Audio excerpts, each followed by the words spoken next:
안녕하셨습니까? 오늘은 제9과 찬양의 생애라고 하는 제목으로 함께 공부를 하시겠습니다.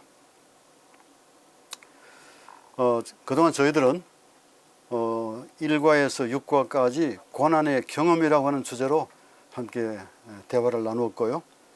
그 다음에 두 번째는 고난의 희망이라고 하는 부제 속에서 7과와 8과를 공부했습니다. 불멸의 소망과 보이지 않는 자를 봄. 오늘부터는 제 세 번째 소식 가운데서 고난의 극복이라고 하는 그런 제목으로 부제 속에서 찬양의 생애, 고난의 도가니, 시련에서 오는 온유함, 그 다음에 시련 중에서 기다림, 그리고 하늘의 씨앗처럼 죽음이라고 하는 네 과를 공부하시게 되겠습니다. 오늘은 그 첫 번째로 구가 찬양의 생애에 대해서 공부하시겠습니다. 기억절은 한번 보시겠습니다. 주 안에서 항상 기뻐하라. 내가 다시 말하노니 기뻐하라. 원래 이 말은 주 안에서 어떤 상황 가운데 있더라도 주님을 믿고 기뻐하라 라고 하는 말이고, 그 다음에 내가 다시 말할 것이지만은 미래 능동체입니다. 그래서 다시 말할지라도 기뻐해야 한다 라고 하는 명령으로 얘기를 하고 있습니다.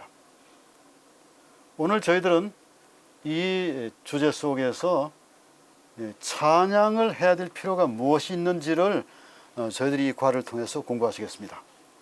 먼저 첫 번째는 고난 중에서도 하나님을 찬양할 필요가 있다라고 하는 것이죠. 두 번째는 찬양은 최악의 상황도 바꿔 놓을 수가 있다. 얼마나 놀라운 말씀입니까? 세 번째는 찬양은 행동하는 믿음이다. 찬양에 대한 정의입니다. Praise is faith in action 이라고 이렇게 얘기하고 있습니다. 자, 그러면 찬양 혹은 찬송은 무슨 뜻이죠? 우리가 너무 잘 알지만은 찬양이 어떤 뜻을 가지고 있는지 한번 짚어볼 필요가 있다고 생각이 듭니다. 찬송, 저희들이 찬송가라고 말하기도 하고 찬미가라고도 말합니다만은 찬송은 기릴 찬 칭송할 송입니다. 그래서 무엇을 기리고 칭송하는 것이죠. 칭찬하는 것이죠.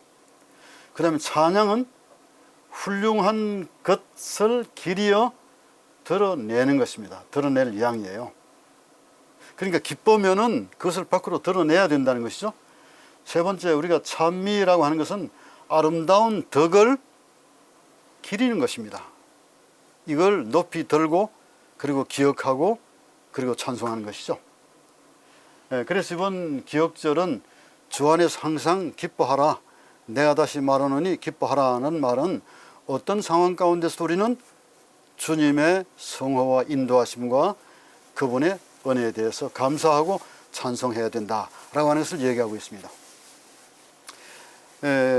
이번에 공부할 개요는 이렇습니다.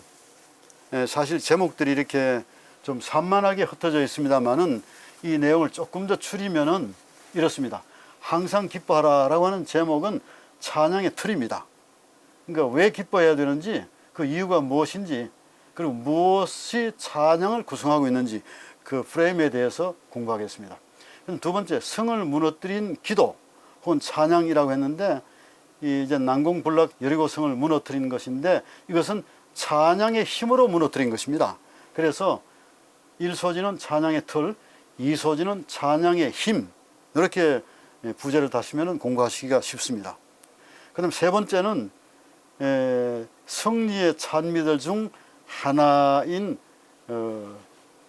이 시편 145편에서 150편 중에서 145편을 지금 다루고 있는데, 이것은 찬양의 시라고 얘기하죠. 이것은 찬양의 삶, 이 다윗을 통해서 어떻게 찬양의 삶을 살았는지를 우리에게 보여주므로 우리도 그렇게 살 수 있다라고 하는 용기를 얻게 되는 것입니다. 자, 그러면 1소지는 찬양의 틀, 2소지는 찬양의 힘, 3소지는 찬양의 삶이 되겠습니다. 그 다음에 4소지는 확신에 찬 증거, 이렇게 지금 했기 때문에 사실은 이 제목이 좀 산만한데 이것을 묶으면 찬양으로 구원을 받는다는 것입니다. 이제는 찬양의 구원입니다. 빌립보 옥중에서 이 바울과 실라가 어떻게 하나님의 인도하심을 찬양하고 노래했을 때 어떤 일이 벌어졌는지 이를 얘기하는 것이죠.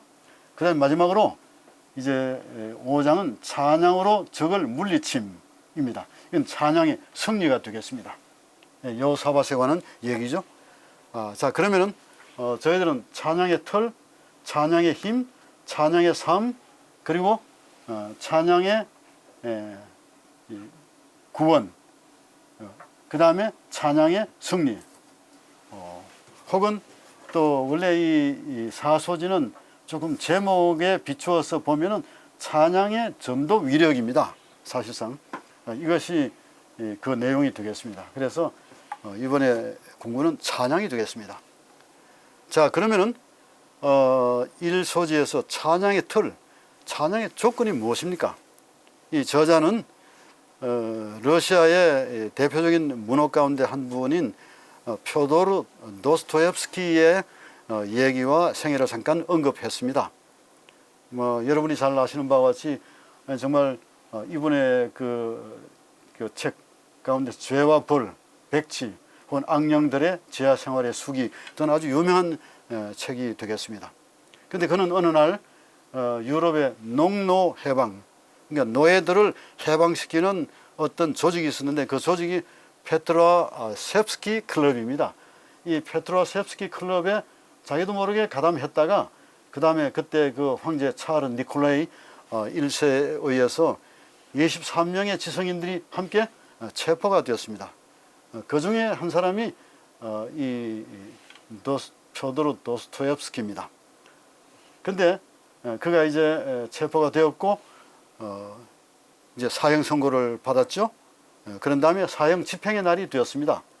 사형을 집행하기 전에 아마 이것이 하나의 사형 집행의 과정인 줄 압니다만은 고해 성사를 하고 이제 사형장으로 향해서 이제 사형대에 올랐습니다. 근데 그때 마차가 요란하게 문제를 이루면서 달려오면서 그 다음에 차르 니콜라이 1세의 명령을 전달했습니다.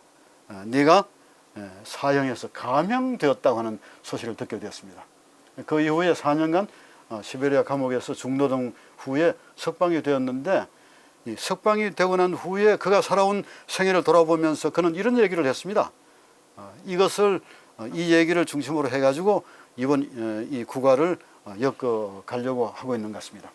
모든 사람들이 배반하여 떠나가고 당신만이 신실한 사람으로 남을지라도 첫 번째 이 찬양의 틀입니다. 끝까지 믿으세요. 끝까지 믿는 것입니다. 두 번째는 외로움 속에서도 예물을 드리십시오. 하나님께 감사의 예물을 드리십시오. 그 다음 세 번째는 하나님을 찬양하십시오 라고 그랬습니다. 근데 이 얘기를 빌립보 4장 4절에서 6절의 얘기에 기반을 두고 이 예화를 가져온 것 같습니다. 근데 사도 바울은 도스토옙스키의 얘기와 같이 그는 이런 절체절명의 상황 속에서도 기뻐하고 즐거워하고 예물을 드리고 감사하고 무엇보다 하나님을 찬양했다고 하는 것에 대해서 그가 강조하고 있습니다. 빌립보 4장 4절에서 6절까지 보면은 주 안에서 항상 기뻐하라. 내가 다시 말하노니 기뻐하라.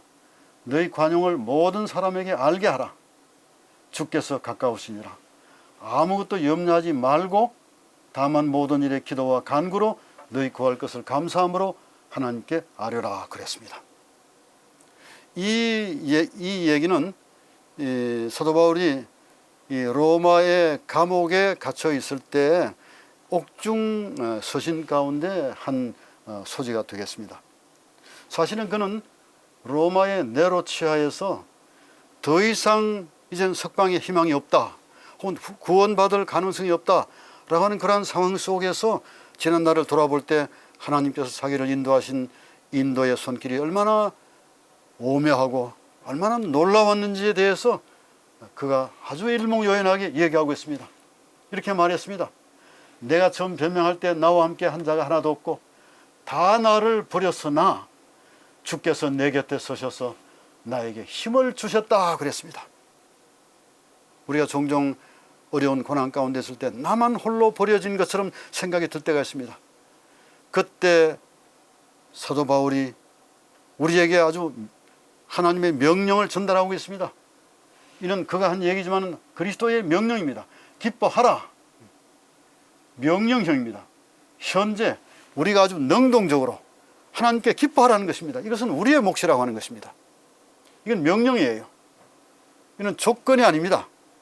하나님께 주신 명령입니다. 그 이유가 있습니다. 이제 뒤에 나오겠습니다만 그리스도께서 우리의 아버지, 우리의 부모 되신 그리스도께서 어떤 일을 하셨는지를 알게 되므로 왜 우리가 기뻐해야 되는지, 기뻐하는 것이 도덕적으로 얼마나 정당하고 타당한지를 우리에게 얘기하고 있습니다. 그런 다음에 염려하지 말라고 그랬습니다. 이것도 역시 마찬가지입니다. 똑같이 현재 능동태 명령형이에요. 우리가 기뻐하는 것하고 염려하지 않는 것은 우리의 책임입니다. 그 이유를 뒤에서 우리가 살펴보겠습니다. 자, 그러면 감사의 틀 조건을 이렇게 좀 알기 쉽게 볼 수 있겠습니다. 첫째는 찬양의 틀은 항상 기뻐하는 것입니다. 예, 헬라말로 판토테 카이레테라고 그랬는데, 이 판토테라고 하는 말은, 항상이라는 말은 이 하나의 부사지만은 상태가 어떻든지 간에 우리의 삶의 정황이 호조건이든지 혹은 악조건이든지 상관없이 우리는 언제나 기뻐해야 된다고 하는 그런 것을 담고 있습니다. 그런 다음에 세 번째는 걱정하지 말라고 그랬습니다. 우리가 지금 고난을 당할 때 우리가 가지고 있는 어쩔 수 없는 반응이 있습니다. 그것은 바로 걱정하고 염려하고 낙담하는 것입니다. 그런데 그리스도께서는 이러한 일을 이미 겪으셨고, 그런 다음에 우리가 낙담하지 말아야 될 그 이유를 우리에게 보여주셨습니다. 그 모든 것들을 다 당했을 뿐만 아니라 이제는 너희들이 당할 필요가 없다고 하는 것입니다. 그것을 내게 맡겨라 라고 하는 것입니다. 지난번에 말씀을 드린 것처럼 짐을 던져버리라. 주의 십자가와 주님께 내가 지고 있는 짐을 아주 내 능동적으로 던져버리라고 말씀하셨습니다. 그런 다음에 얘기하기를 관용을 알리고 그것도 감사함으로 알리라고 그랬습니다. 이것은 다 수동태예요. 그러나 중요한 것은 이러한 것들이 다 성령의 인도하심으로 이루어지는 것이지만은 우리의 선택을 더 필요로 하는 것이 있습니다. 그건 바로 항상 기뻐하는 것입니다. 두 번째로 걱정하지 않는 것입니다. 쉽지 않지만은 이것은 우리가 실천해야 되는 것입니다. 그 실천 가운데 하나가 바로 찬양의 틀 가운데서 한 예로 찬양의 능력에 대한 한 실제적인 얘기를 성경 역사에서 우리에게 말해주고 있습니다. 그것은 바로 여호수아 6장에 나타납니다. 여러분, 이스라엘 백성들이 이제 참 천신만고 끝에 이제 요단강을 건너서 길갈에 왔습니다. 이제는 그들이 그토록 오매불망 기다리던 가나안 땅에 들어온 것입니다. 40년의 세월이 지났습니다. 이런 상황 속에서 이제는 모든 것이 다 순적하고 모든 것이 다 잘 될 것으로 생각했습니다. 왜냐하면 우리는 40년 동안 고난을 겪었고 우리의 조상들이 광야에서 다 죽었습니다. 그런 다음에 하나님의 역사를 우리가 목도하고 실제로 그 기적들을 경험했기 때문에 그렇습니다. 이제 남은 것은 마치 이 벨벳 깔린 그런 곳으로 생각했습니다. 근데 여러분, 길갈에서 바로 얼마 떨어지지 않은 곳에 여리고성이 떡하니 버티고 있었습니다. 길갈에서 여리고는 한 9km 정도밖에 되지 않습니다. 아주 가까운 곳이에요. 그런데 이 여리고 성을 목전에 두고 하나님께서는 이 성을 무너뜨리는 능력은 하나님께 있고 이 성은 무력으로 점령할 수 있는 것이 아니다라고 하는 사실을 그들에게 보여주면서 전혀 다른 형태의 접근을 그들에게 시도하기를 요구하고 있습니다. 이건 하나님의 명령이었습니다. 여호수아를 통해서 제사장들과 군사들, 백성들에게 한 명령이 바로 여기에 기록되어 있습니다. 여기 이렇게 말했습니다. 여리고성이 얼마나 든든하고 여리고라고 하는 여리고에서 살고 있는 사람들이 얼마나 부유로웠는지 사치스러웠는지 그리고 그 당시에 얼마나 뛰어난 백성이었는지를 아마 사진을 통해서 찾아보시면 여러분은 이해하실 수 있을 것입니다. 그때 그들이 만났던 사람들 가운데서 가장 지혜롭고 가장 사치스럽고 가장 견고한 성읍에 살고 있는 사람들이 여리고 성읍에 살고 있는 사람들이었습니다. 인류 역사에서 가장 먼저 성을 이루어 살기 시작한 그런 사람들이 바로 여리고 사람들이었습니다. 그런데 여기 이렇게 말했습니다. 이스라엘 자손들로 말미암아 여리고는 굳게 닫혔고 이미 소문을 그들이 다 들었습니다. 문을 닫았습니다. 난공불락의 요새요 성이었습니다. 출입하는 자가 없었습니다. 그런데 여호와께서 여호수아에게 이러시기를, 여러분, 이 여호와께서 여호수아에게 말하고 있습니다. 여호와는 구원이라고 하는, 여호와는 우리의 구원 되십니다. 이 야훼 하나님이십니다. 나는 스스로 있는 자라고 그랬습니다. 그분은 모든 만물을 창조하신 하나님 여호와이신 것입니다. 그 여호와, 구원자 되신 여호와께서 구원자 되는, 작은 구원자 되는 여호수아에게 명령하는 것입니다. 그냥 부탁하는 게 아니에요. 명령입니다. 내가 여리고와 그 왕과 용사들을 내 손에 넘겨주었으니 라고 하는 조건입니다. 저는 이 말씀이 얼마나 우리에게 감동을 주는지 모르겠습니다. 내가 여리고와 그 왕과 용사를 내 손에 뭐 했다고요? 넘겨주었으니 그랬습니다. 나탄이 너희에게 넘겨주었다. I have given, 현재 완료형이에요. 이미 과거부터 지금 해서 너희 손에 들어있다는 것입니다. 근데 지금 말씀하시고 계신데 어떻게 과거에서부터 시작되었다고 이야기하고 있습니까? 이건 참 놀라운 것입니다. 하나님이 준비하셨다는 것입니다. 준비하셔서 이제 뭐만 하면 됩니까? 현재 우리가 이 일을 시행만 하면 되는 것입니다. 그런 다음에 전략을 얘기하고 있습니다. 여러분, 전략이 참 아주 우습습니다. 세상 사람들이 볼 때 우리가 믿는 신앙, 우리가 섬기는 그리스도, 우리가 살아가는 모습은 어쩌면 그들에게는 어리석은 것처럼 보일 수가 있습니다. 전혀 다른 형태의 삶을 살고 있는 우리의 모습은 그들에게는 어쩌면 우스운 그런 모습을 실과했습니다. 그런데 이 여리고 사람들이 볼 때는 이들이 하는 짓이 마치 어린아이들이 하는 짓과 같이 보였을지 모르겠습니다. 그런데 전략은 이렇습니다. 모든 군사는 매일 성주일을 한 번씩 돌아라. 그런 다음에 엿새 동안을 그렇게 한 다음에 제사장 7은 7 양각 나팔을 잡고 언약궤 앞에서 나아갈 것이요. 그리고 7째 날에는 그 성을 7번 돌되 제사장들은 나팔을 불 것이며 제사장들이 양각 나팔을 길게 불어서, 양각 나팔입니다. 양의 나팔입니다. 양을 잡아서 양의 목소리를 지금 외치라는 것입니다. 불어서 그 나팔 소리가 너희에게 들릴 때, 여러분, 들릴 때는 백성은 다 큰 소리로 외쳐 부르라. 루아, 큰 소리로 노래하는 것입니다. 이게 무슨 전략입니까? 그런데 이것이 주는 교훈은 대단한 것입니다. 전쟁이 우리가 생각할 때는 마치 나라와 나라 사이의 싸움의 전쟁도 군사력에 따라서 결정이 된다고 생각하지만 그리스도인들은 그렇게 생각하지 않습니다. 이 세상에 일어나는 모든 전쟁은 그 하나님과 사단 사이의 대쟁투 사이에서 일어나는 전쟁이기 때문에 결국은 그리스도께서 가담하시고 참여하셔야 된다는 것입니다. 이 일을 통해서 주는 교훈이 있습니다. 여호와, 야훼가 우리의 구원이시라고 하는 사실입니다. 두 번째는 여호와는 약속을 성실히 이행하신 분이시라는 것입니다. 세 번째는 지도자 곧 여호수아를 통해서 이 약속이 성취된다고 하는 것을 보여주시기 위한 것입니다. 요슈아죠? 이는 여호와에 의한 구원입니다. 여호수아가 여호와의 명령을 전달하고 있습니다. 이것을 하나님의 전쟁 전략을 도표로 보면 이렇게 그릴 수가 있겠습니다. 여러분, 전쟁의 승리의 관건이 무엇이죠? 우리가 지금 겪고 있는 작은 전쟁, 고난의 전쟁도 관건이 있습니다. 우리가 생각할 때는 뭔가 약이 들어와야 되고 재물이 들어와야 되고 인간관계가 해결되어야 되고 그리고 내가 무엇인가 능력, 어빌리티가 더 이 프로모션 되어야 한다, 이렇게 생각이 들 수가 있지만은 사실 그렇지 않습니다. 성경은 우리에게 대단히 중요한 사실을 가르쳐주고 있습니다.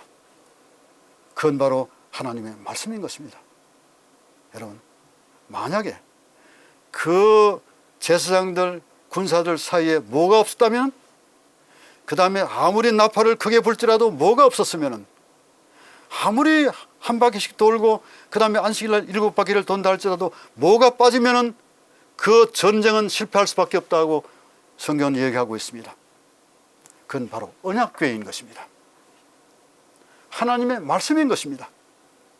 이건 하나님의 말씀의 능력입니다. 그 능력이 40년 동안 이스라엘 백성을 인도했습니다.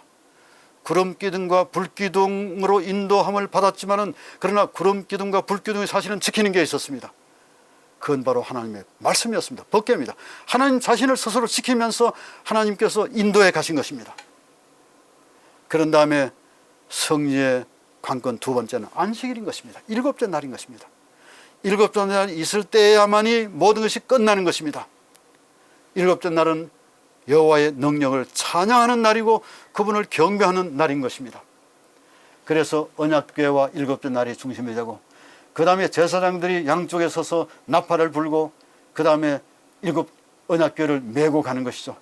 그러면 모든 군사 모든 백성은 뒤에 따라가는 것입니다. 말씀을 따라가는 것이죠. 이건 대단히 중요한 하나님의 말씀인 것입니다. 자, 이제 우리가 종종 이 고난 가운데 있을 때 진퇴양난에 빠져 있다고 말하죠. 이것을 이 저자는 궁지의 몰림이라고 하는 제목의 영어 표현을 썼습니다. To be painted into a corner라고 하는 말을 썼어요. 그러니까 이 페인트 칠을 하는데 거꾸로 해서 코너 쪽으로 했기 때문에 페인트 칠을 다 했지만 나올 수가 없어요. 밟고 나오든지 아니면 마르고 다음에 나와야 하는 것입니다. 이런 상황을 진퇴양난이라고 얘기합니다. 그런데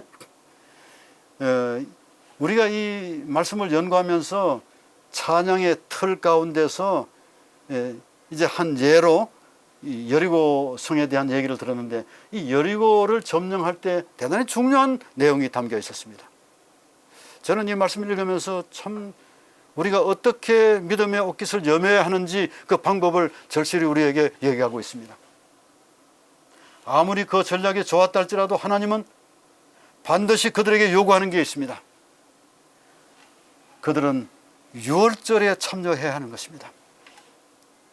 이스라엘 백성들이 40년 동안 광야를 여행하기 전에 출발할 때 제일 먼저 유월절을 경험하고 난 다음에 그들이 이제 광야를 여행하게 되었습니다. 요단강을 홍해를 건너게 되었습니다. 그래서 그들에게 길갈에서 첫 유월절을 맞게 되는 것입니다. 그런데 유월절을 맞기 전에 해야 될 조건이 또 하나 있습니다. 유월절은 반드시 할례를 받아야 하는 것입니다. 그래서 그들이 할례를 받았습니다. 여러분 이 성경에 있는 말씀을 빌려서 날짜를 한다면 이제 40년 아마 1월 12일쯤 그들은 길갈에 왔습니다. 그런 다음에 유월절은 1월 14일이죠. 그러니까 1월 12일 날 와서 할례를 받았습니다. 그런 다음에 그 아픔을 참고 그런 후에 그들이 유월절을 맞았습니다. 1월 14일 유월절을 맞았습니다. 그런 다음에 1월 14일 유월절을 맞고 그 다음 날 여러분 성경은 놀라운 예를 하고 있습니다. 그 땅에서 난 열매를 먹었다고 그랬습니다. 그 땅에서 난 곡식을 먹었다고 그랬습니다. 여러분 그 곡식을 누가 준비했습니까? 그건 바로 그리스도께서 준비해 놓으신 것입니다. 미리 하나님께서 준비해 놓으신 곡식을 스스로 난 곡식을 그들이 먹게 된 것이죠. 그런 다음 그 다음 날 만나가 끊어졌습니다. 만나가 끊어짐과 동시에 뭐가 끊어졌습니까? 불기둥과 구름기둥이 사라졌습니다. 이제는 그들은 또 다른 이 삶의 어떤 섹션 속에 들어가게 되었습니다. 영역 속에 들어가게 된 것입니다. 여러분 이 과정을 거친 다음에 주님께서 나타나셨습니다. 주님께서 어떤 모습으로 나타나셨습니까? 여기 이렇게 말씀하셨습니다. 여호와의 칼을 빼던 여호와 군대 장관이라고 그랬습니다.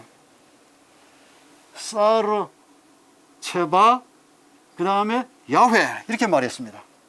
이 사르라고 하는 말은 장군입니다. 체바는 군대예요. 그 다음에 야훼는 여호와입니다. 그러니까 군대 장관, 그냥 이 말씀대로 읽으면은 장군, 군대, 여호와, 군대 장관 여호와가 나타나신 것입니다. 그런 다음에 이제는 여호와 군대 장관이 인도하시는 것입니다. 그 인도의 전략을 이미 보았습니다. 그러므로 우리는 이 상황 속에서 백성들과 군대가 할 수 있는 일이 무엇이죠? 그건 바로 순종하는 것입니다. 고난은 순종으로 극복하는 것이지 고난은 지혜로 극복하는 게 아닙니다. 고난의 신학적 방안은 하나님의 말씀에 대한 순종입니다. 명령을 따르는 것이죠. 그래서 하나님의 전략 중에 제일 중요한 것은 순종입니다. 그래서 여리고 왕 군사를 너희에게 주었다고 그랬습니다. 다만 그들이 할 일은 무엇입니까? 전략, 여호와께서 세우신 그 전략에 따라서 순종하여 그 다음에 제일 마지막으로는 여호와의 구원을 찬양하면서 큰 소리로 외쳐 부르는 것입니다. 누구를 향해서 외쳐 부르는 것입니까? 여리고 성을 향해서 외쳐 부르는 것이 아니에요. 누구를 향해요? 여기에 나타난 여호와 군대 장관을 향해서, 사울을 향해서 큰 소리로 외치고 야훼를 향해서 큰 소리로 찬양을 하는 것이죠. 이건 바로 무슨 행위입니까? 믿음의 행위라고 말씀했습니다. 여기에 부자와 선지자는 이 사실을 매우 명확하게 잘 기록하고 있습니다. 부자와 선지자 493쪽 가운데 보면은 믿음으로 여리고성이 무너졌다고 그랬습니다. 아주 단도직입적입니다. 믿음으로 여리고성이 무너졌다. 이러한 일을 통해서 그들의 신앙심을 개발시킬 기회를 주었다고 하는 것입니다. 그런 다음에 그들이 가지고 있는 힘은 오직 그들의 구원에 하나님께 달려있다는 것을 알도록 한 것입니다. 마지막으로는 거룩하신 지도자를 의지하도록 숙달시키는 디스플린, 훈련을 시키고 있다, 그렇게 말씀하고 있습니다. 세 번째는 이제는 이것이 우리의 삶이 되어야 합니다. 다윗은 이것을 자신의 삶 속에 찬양이 삶이 되었습니다. 이미 지난번 언젠가 말씀을 드린 것처럼 다윗의 시편에 대해서는 많이 말씀을 드렸습니다. 그래서 오늘은 좀 간단하게 말씀을 드리겠습니다. 그냥 이것을 보시면은 되겠습니다. 오늘 여기에서 이제 저자가 제시하고 있는 것은 시편 145편입니다. 그런데 145편부터 150편까지가 찬양의 시입니다. 그 다음에 이 제목을 붙이기를, 그 다음 146편부터 150편까지는 할렐루야 시편이라고 그래요. 그 전부 다 할렐루야로 시작합니다. 그런데 이 시편 중에서 145편을 택한 것은 이런 의미가 있다고 생각이 듭니다. 여기에 다윗의 찬송시라고 하는 표제가 붙은 유일한 시편이기 때문에 그렇습니다. 다윗의 찬송시, 테힐라 르 다윗이라고 그랬습니다.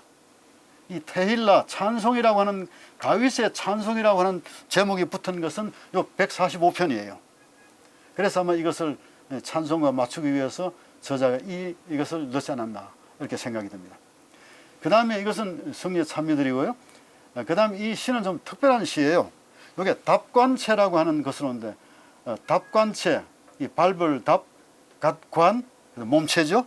그러니까 머리를 밟아가는 것입니다. 몸에 머리를 밟아가는 그런 체라고 하는데, 이게 히브리의 문학의 한 형태가 되겠습니다.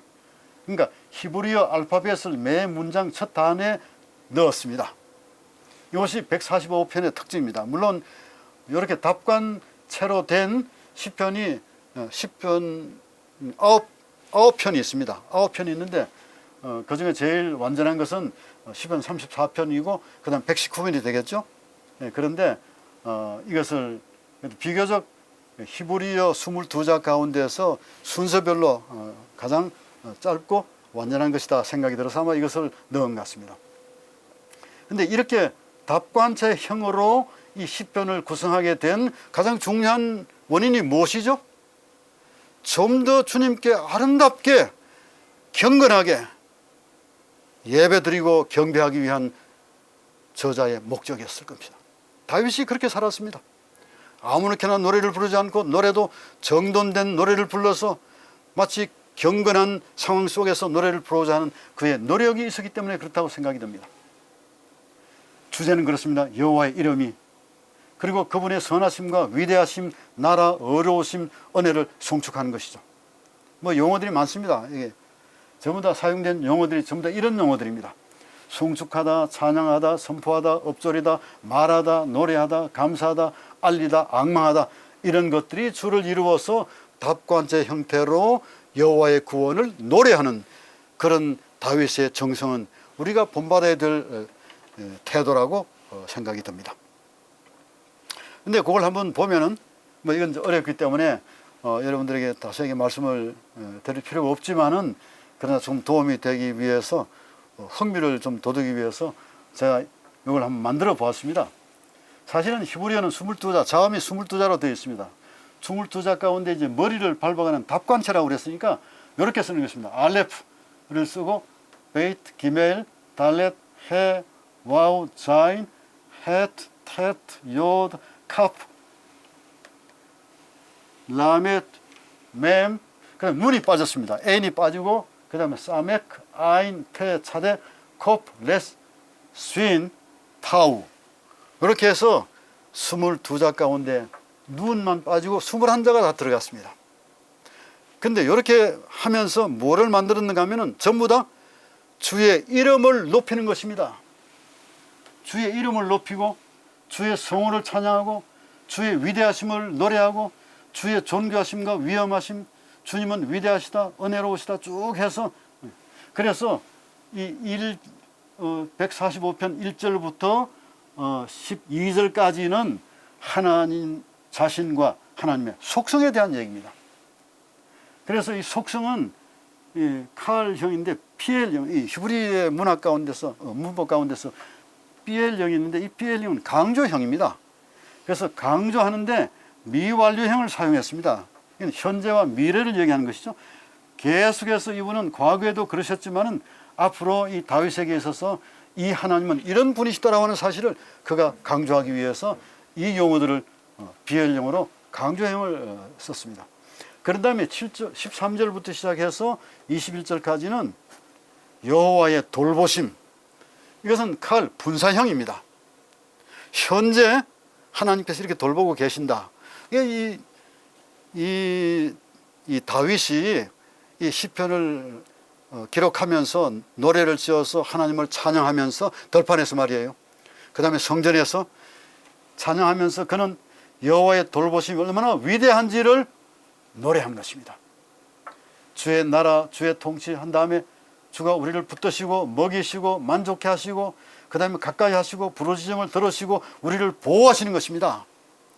이러한 형태는 전부 다 분사형으로 기록했다고 하는 것입니다. 그런데 이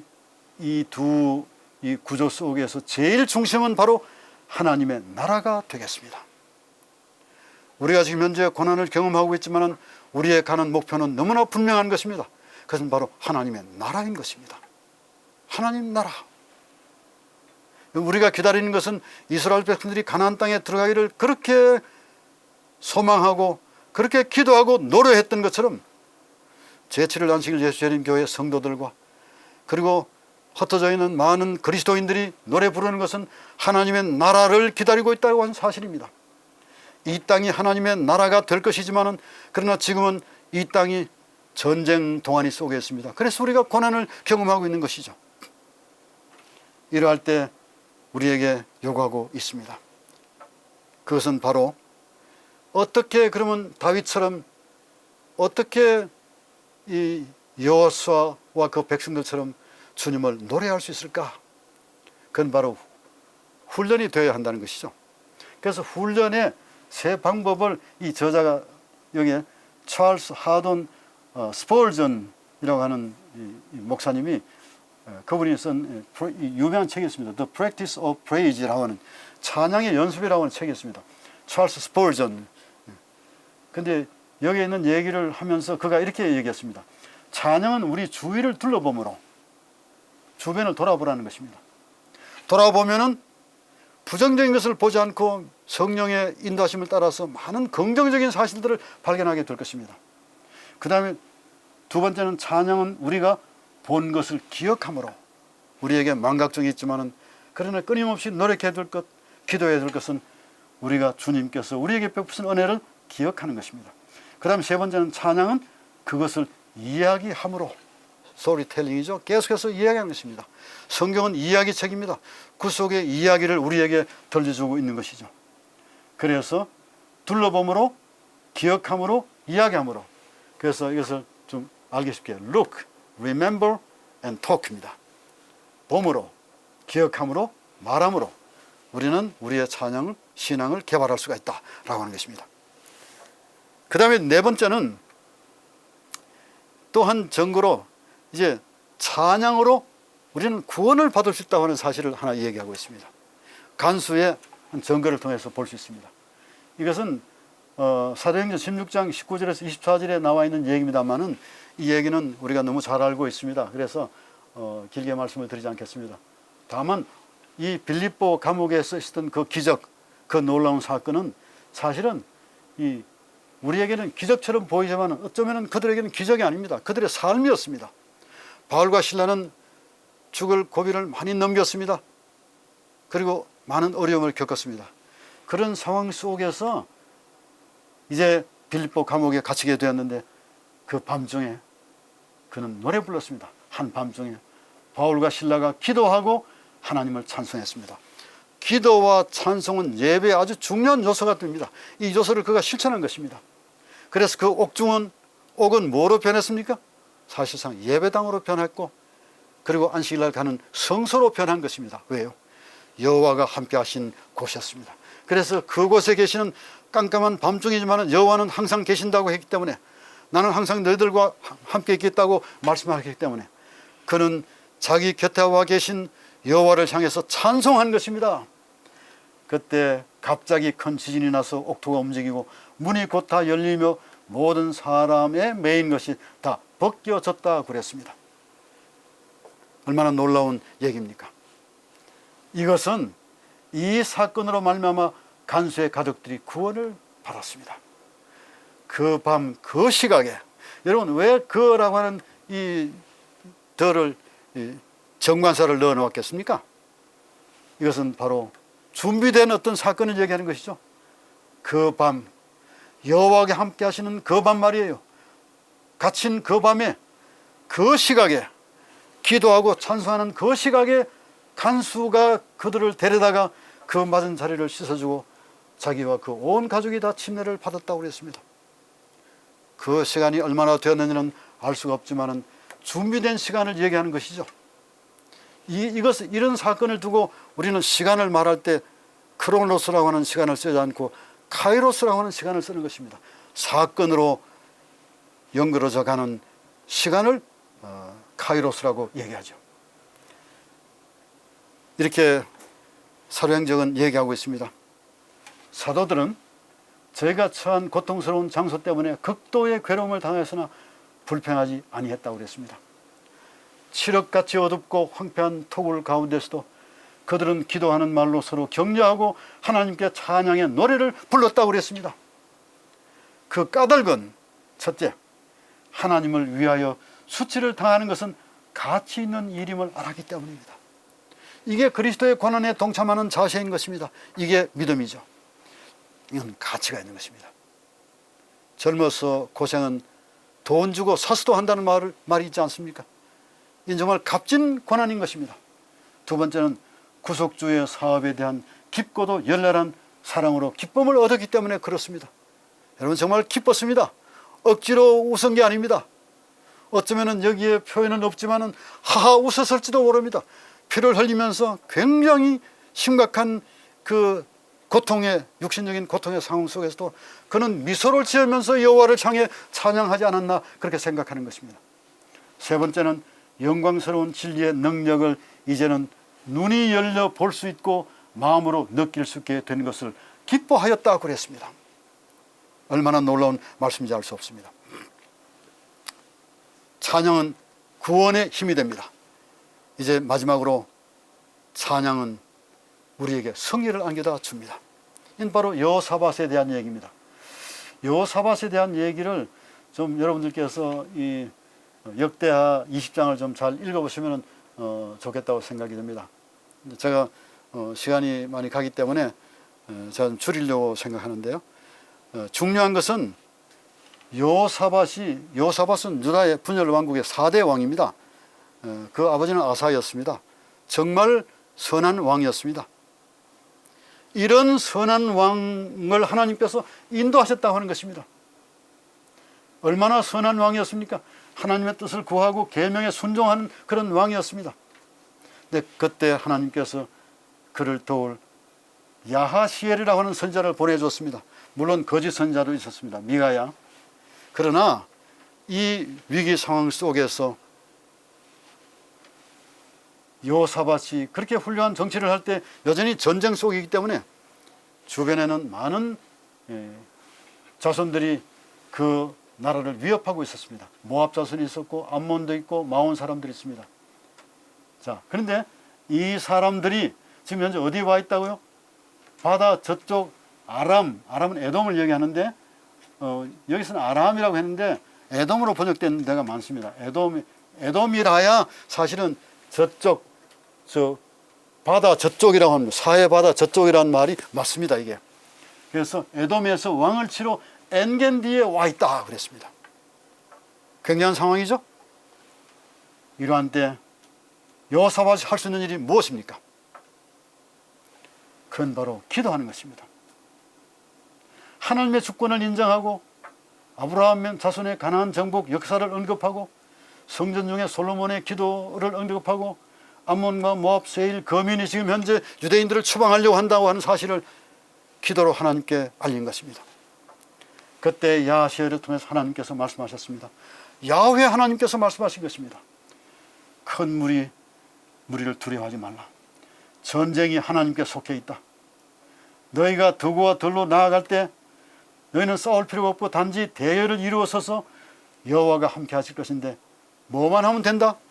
너희들은 그냥 가기만 하면 된다는 것입니다.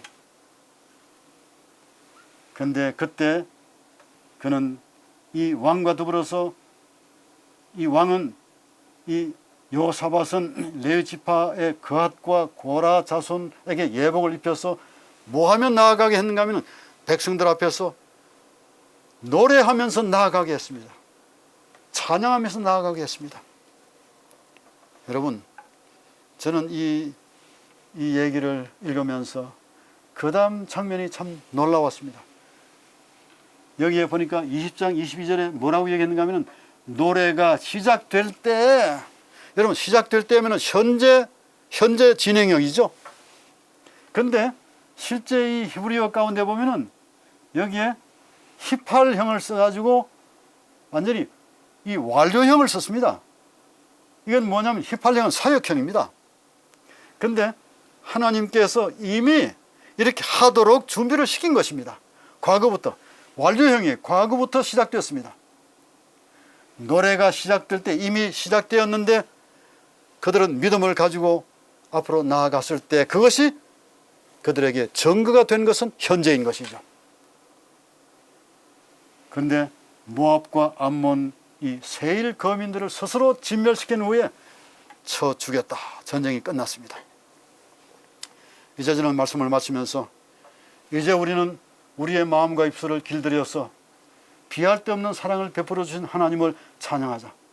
우리는 우리의 심령을 길들여서 소망을 갖게 할 갈보리의 십자가에서 흘러나오는 빛에 거해야 한다. 우리는 하늘 왕의 자녀들이며 만군의 여호와의 아들과 딸들이라는 사실을 결코 잊지 말아야 한다. 이게 뭐라고 했습니까? educate. 교육받아야 된다는 것입니다. 노래를 교육받고 믿음을 교육받고 그리고 기도를 훈련하고 연습할 필요가 있다는 것입니다. 하나님의 축복이 저희 모두와 함께 하시기를 바라면서 오늘 강의를 여기서 마치겠습니다. 감사합니다.